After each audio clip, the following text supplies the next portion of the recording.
Mr. Prime Minister, it is a great pleasure for me to meet you again, this time in Tianjin.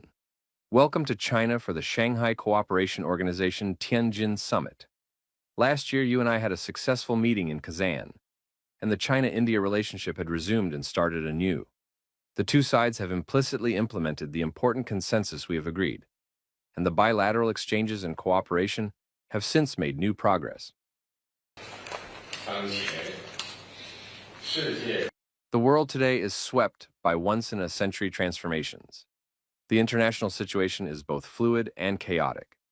China and India are two ancient civilizations in the East. We are the world's two most populous countries, and we are also important members of the global South.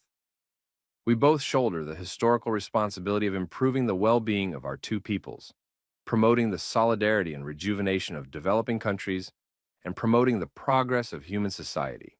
It is the right choice for both sides to be friends who have good neighborly and amicable ties, partners who enable each other's success, and to have the dragon and the elephant dance together.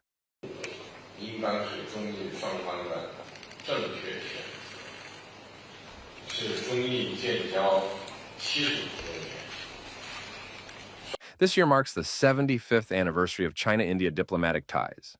Both sides need to approach and handle our relationship from a strategic height and long-term perspective, so as to realize the sustained, sound, and steady development of our bilateral ties. We must also step up to our historic responsibility to uphold multilateralism, work together to bring about a multipolar world and more democracy in international relations, and to make our true contributions to peace and prosperity in Asia and around the world.